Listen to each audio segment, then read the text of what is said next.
Let me take you along on my current sewing hyperfixation, if you like. Hello everybody! Welcome back to my channel. My name is Marie and I love to sew and craft things, and occasionally I make videos about it, so welcome. Usually I make videos about sewing projects, plans, ideas, process of making something, you know, things like that. But today I thought I would have a little bit of a deep dive and zoom in on one very specific part of sewing, and it's something I used to not care about at all. So I have changed. I'm a changed woman, because when I just started sewing, I had just discovered this making your own clothes superpower, and I just wanted to, you know, make things and quickly, and there was so much to make, so many ideas. I just wanted to make things fast. As I started progressing and getting a bit more experience, I noticed that I enjoyed spending a little bit more time on like making things nice and proper, and that's where finishes come in. I get so much joy and pride out of wearing things that I make myself that for me that's really worth it to spend a little bit of time making things properly, but also making things look nice and neat and finished on the inside of your garment. I have 6 finishes. It's very much a range of different finishes that you could do as a beginner, but also as a more experienced sewer. These are just finishes that I like to use, so don't hesitate to share your favorite finishes in the comments. I know that for me it's definitely with phases, that I have one finish that I use for everything and then I do something else for a few months. I've been waiting for a few days to film this video because it's been lovely autumn winter weather, which means that it's been raining and grey a lot. Today it's a bit sunny, but I think the sun might come in and out, so if the light changes throughout the video, well, that's why. And that's just autumn for you. So if you're ready, if you have your drink ready, your notepad, let's get into the finishes. The first one I wanted to talk to you about is kind of nostalgic for me, and it's probably the one that I started using first when I started sewing, and those are pinking shears. Pinking shears are just another pair of fabric scissors, but instead of cutting straight, they have little teeth that make a zigzag cut when you cut fabric. I'm saying it's nostalgic because it's something that I've used when I was much smaller as well, when we were doing crafts, both at school and at home. So I've always had pinking shears in my life, and so yeah, when I started sewing it was only natural to also use that to finish seams. The great thing is that it's super easy and super quick. You don't need to know any special techniques for it, you don't need to take another machine, you don't need to change threads, anything like that. You just take your scissors, cut the seam allowance, and there you go, it's done. So it's super easy. You might already have a pair of pinking shears in your house, you might not even have to go buy it, and if you do, they're not super expensive, so it's not a huge investment. However, there are some downsides. I do find that it's a little bit limited in which fabrics you can use it with. They're great on linens, cottons, straight woven fabrics, but for fabrics like viscose, knits, or thinner fabrics, I wouldn't use these because I don't think that they do much, and it will not completely eliminate fraying. There will often be a little bit of fraying left. Also, if it's a thing that gets washed a lot, it will kind of lose its properties over time. So nowadays I use it mainly on things that don't get washed as much, like accessories, pillowcases, things like that. Also, if you have a project where you have a lining, but you do want to make sure that even on the inside of your lining the fabric doesn't start fraying, that's what they're amazing for. So yeah, pinking shears, I think they're great. As these are a type of fabric scissor, I would urge you to only use it on fabrics. If you start using it on paper or plastic or metal or whatever, they're ruined. This one, for example, is already quite blunt and quite old. It's a bit of a shame. I don't really know how to sharpen them. I don't know if there's a way at all. That's a big downside, because once they start getting blunt a little bit, that's kind of it. You cannot really magically make them sharper again. So be diligent about it. Only use it for fabric. And yeah, get yourself a pair of pinking shears.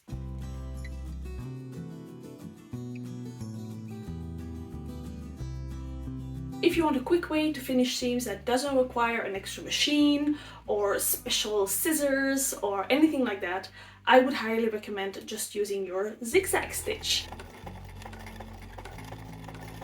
I feel like sometimes people tend to overlook the option of finishing seams with a zigzag stitch because maybe it looks a little bit DIY or a little bit handmade. To be fair, you are making handmade clothing and it doesn't have to look like it comes out of a factory or some kind of fashion house in Paris. You're making it yourself. So the zigzag stitch is one of the first things I started using because it's so easy and there's really no learning curve. You can just do it right when you start sewing. Chances are, if you have a somewhat modern sewing machine, it will be able to do a straight stitch, a zigzag stitch, and possibly also a bunch of other stitches. I have a very old machine, as you can see. This one is my program, is just for straight and zigzag stitch. So I'm leaving it on number 2, nothing to change there. I will have to change my stitch width. Right now it's on 0 because I was doing a straight stitch. But if I turn this up, I can change the width of my stitch. Usually I will put it on around 3 or 4 for my zigzag finish. Any less than 3 for me is a bit too narrow and will not cover the fabric nicely. And I can optionally also change the stitch length. Right now it's on 3, which is something I use a lot because I don't want my stitches to be too close together, mainly in case I have to unpick, and that's just a pain in the butt. You don't need a special machine, you don't need any special scissors or anything like that. You can just use the machine you already have. It's also great because it can be used on almost every fabric. You can use it on heavier fabrics, thick fabrics, thinner, flimsier fabrics. So it's great. Why doesn't everybody use it then? Well, for one, some people don't like using it because it looks too handmade and too crafty, not professional enough. That's one thing. Very subjective in my opinion. But then also because it's just a simple zigzag stitch, it doesn't completely enclose the raw edge, which means that it will stop the unraveling of the fabric and fraying too much, but it might leave a little bit of fraying and an unclean look. That's just how it is. It's not bad, it's just purely aesthetics. Now that I have other options and other machines, sometimes I tend to use those more than the zigzag stitch, but it's definitely something that I still use regularly, mainly when I sew for myself, because I don't care as much if things look handmade. I actually don't mind it at all. But when I'm gifting something or even selling something, I prefer using finishes that look a little bit more professional. That's just personal preference. So I think you could go your whole life without any other way of finishing seams and just using your zigzag stitch, and you would be happy for it. If you feel like you want to up your zigzag stitch game a little bit, there is a special foot that you can use that will make your zigzag a little bit more even. Let me get it for you. Here it is. So it looks very similar to a normal presser foot, but it has a little bar in the middle and a little guiding foot on the right side. I got this relatively quickly when I started sewing, and this helps to make your zigzag a little bit more even. Let me show you how this works. When I use this foot, I put my stitch width all the way to 5 to make sure it doesn't accidentally hit the little bar. Let's see how it goes. I'm aligning my fabric with this little metal clip, and let's go.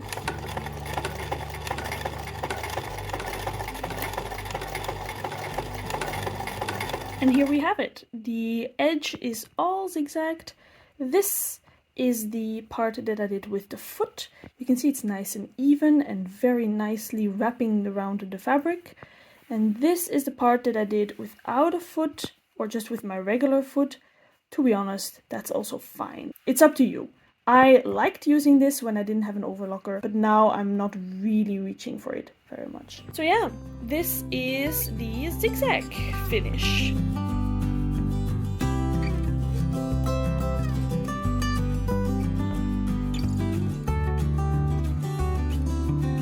Next up, we have seams finished with bias binding, and this has kind of been my latest obsession. I've been using it on pants, on jackets, on accessories, just because it looks nice and tidy, and it's a great way of adding a little bit of fun to a project, but like secret fun, because it's usually on the inside of a garment or project. I have a bunch of different bias bindings, both that I bought and made myself, and I've just been using them on a lot of projects. If you don't know, let me take some.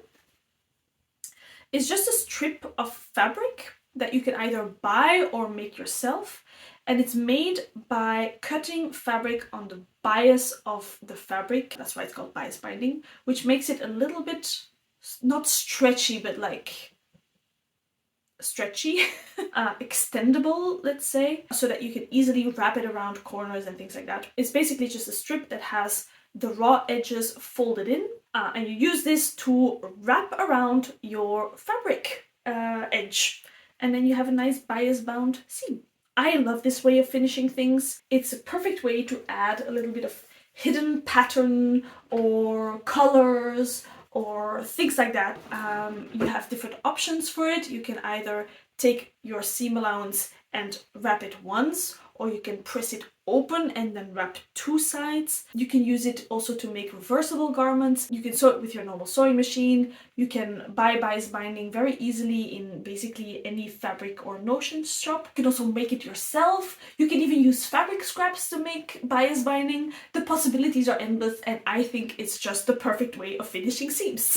And on top of everything, it's super secure because it makes it almost impossible for your raw edge to start fraying. Now I hear you, you will tell me that this will take so much more work and will slow down the whole process, and that's true. So you're right, it will slow down the process a lot because you sew your seam first and then you have to sew your bias binding, you have to sew down the binding. If you want to, you can also have top stitching. So yes, it adds a lot of extra steps. If your concern is time and if you're pressed for it, yeah, don't do it.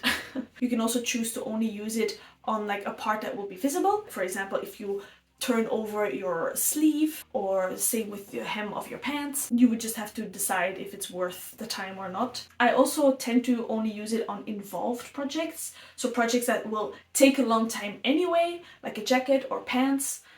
And then that extra step doesn't feel like a huge addition in time. I will not go into how I made this bias binding in this video. There's lots of great tutorials online that will explain how to do this. But anyway, this has been one of my favorite ways to finish jackets, but even some parts of jeans. I think it just makes everything look so nice, and every time I wear it, I get very happy. And as you can see, there's no raw seam whatsoever to unravel.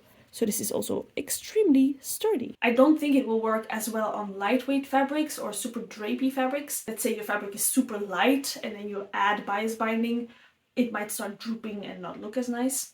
So that's something to keep in mind. Again, this is not difficult, it's just something that will take time. So the difficulty is being patient. You might have to get used to sewing it in curves or corners, but practice makes perfect. And you know, I would highly recommend trying it out if you want to add a little extra feature to something you're sewing or making something extra nice. It's definitely worth the try.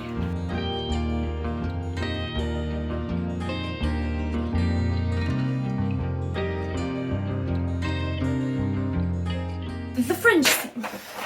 Whoops.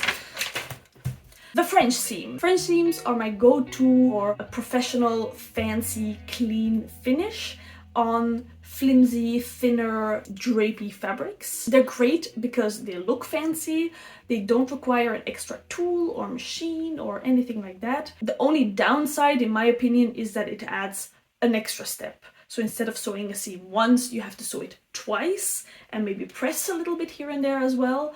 But super worth it when you see the result of how it looks. It's one of those things that maybe looks a little bit intimidating and complicated, but it's actually super simple. Let me explain to you what it is.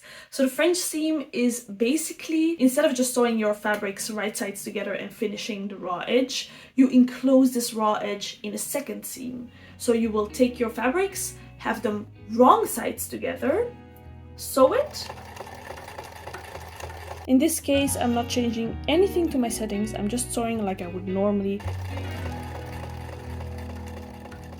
Okay, so I just finished stitching and now you can see that the right sides are facing out, and especially because this fabric has a texture, it's unraveling like crazy. What I do now is I go and trim the seam allowance to about 2-3 millimeters. Very careful not to snip in your stitches, of course. Then you turn it inside out. Your wrong side of the fabric is facing you now, and then we're going to come and stitch this right back in place. Here we go.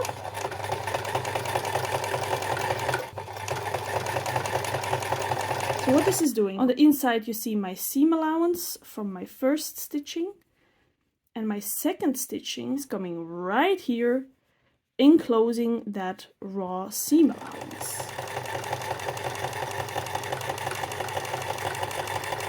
Like so. And now as I turn it back, this is my right side of the fabric.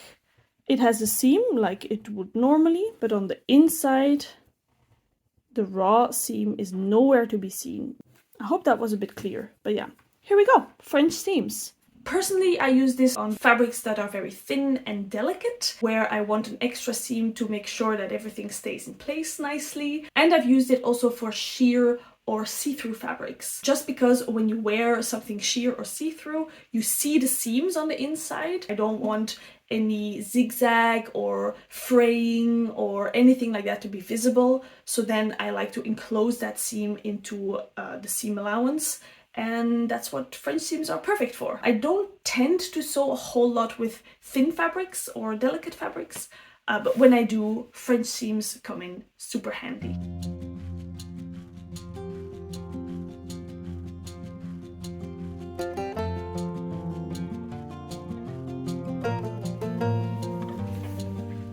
Then I wanted to talk to you about flat felt seams. You find them a lot on ready-to-wear jeans and just hard wearing pants, both because they finish the seam nicely and clean, but mainly I think because they reinforce the seam as well. It's a little bit similar to the French seam, where you enclose your raw edge within a second seam. So that's kind of a similar idea. I use this, as I said, on denim, on pants, also on jackets sometimes. Anything that is a bit heavy duty and heavier weight. I use it on these jeans as well, and it's definitely not perfect, but it makes it feel and look so much more professional, and I love it. The advantages are kind of similar to what the French seam offers. It's a clean finish. The finish also reinforces your seam a little bit. I find that it looks very professional, and you don't need any extra tools. So yeah, for me it's a lot of wins. However, it kind of is double work because you have to sew your seam twice, as you sew it first like you normally would, and then you enclose it and sew it again. And then you have to press also, so it does involve new steps and extra steps. Yeah, bear in mind that it will slow down your speed when you're sewing something, but to be honest, I think it's super worth it. It also might feel a little bit more complicated, but really it's not. It just requires a little bit of practice, especially in the curves. It might be that it's not perfect from the first time, but you know, who cares? Let me show you how you achieve a flat felt seam. In essence, it's just basically taking your seam allowance, folding it over on one another, and sewing it down. But this will make a lot of bulky seam allowance. So that's why you first come and snip one side of the seam allowances to about 2 or 3 millimeters. Very similar to the French seam, except here you do it just on one side and not on both sides of the seam allowance. Then it looks like this. So you have one seam allowance that is shorter than the other. And then you fold it over so that all the raw edges are enclosed in this fold. After you press this, you come and sew this with the top stitch, which will then, usually on denim, be the contrasting thread that you see on the outside. For the top stitching, I like to lengthen my stitch length all the way to 4, because I find that it makes the stitches a little bit more even. Bear in mind that this is quite a few layers now.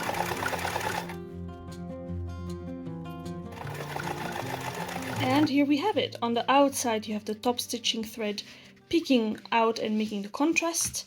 And on the inside you have a very nice and neat reinforced seam. So really not that hard, but the payoff is super worth it. If you've been afraid of trying it because it looks a little bit scary and complicated, just try it out. Try it out on a scrap piece of fabric you have left over, and you'll find out that it's really not that hard and that it will up your pant making game by a lot.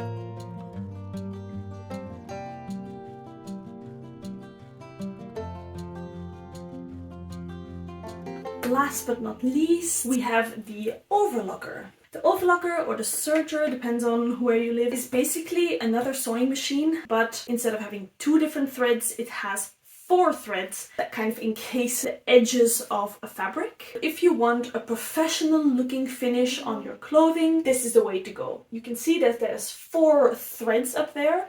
That's double the amount of a normal sewing machine, making it almost impossible for any fraying to happen. It's stretchy, so if you use knit fabrics, you don't have to be afraid that it will break at the seam because, you know, it's stretchy. I got my machine secondhand of a lady that just wasn't using it at all anymore, so I got it for a good price, and I think I would also recommend looking online for people selling their machines. Always look up the machine before you buy it, get some reviews in to see if it's actually a good machine, because there's lots of different machines and people have thoughts, and why not listen to the people with the thoughts that might help you make a decision. Anyway, I got this one. It's a Lewenstein Multilock 700DE. After a lot of thinking, a lot of umming and ahhing whether or not this is a machine I need, because I was perfectly happy with my pinking shears and zigzag stitch. So I wasn't sure if getting an overlocker was really necessary. And to be very short and clear, you don't need an overlocker. You can perfectly sew your whole life without getting an overlocker. A good zigzag stitch can do basically the same thing. The best thing of this machine for me is the finish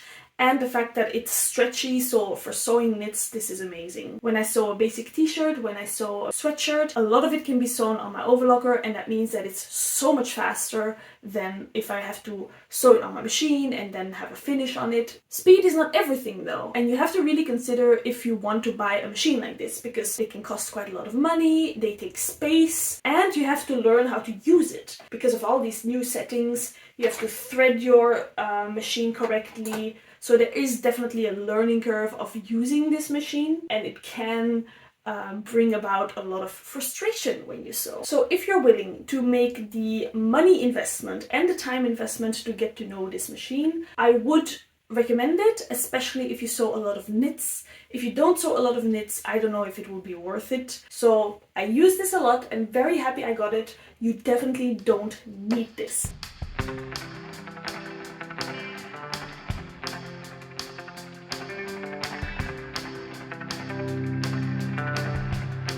There we have it, 6 ways I finish my seam allowances. Let me know what your go-to seam finish is, and if I forgot any, which is highly likely, share it below so we can complete the list for each other. I hope you found this interesting, or that it gave you some new ideas, or at least distracted you a little bit from the crazy world right now. If you did find it helpful and you want other people to find it as well, you can always like it or comment or share it with other people so they can find it more easily. I would also greatly appreciate it, of course. And in the meanwhile, thank you very much for watching and for subscribing, and I'll see you next time. Bye!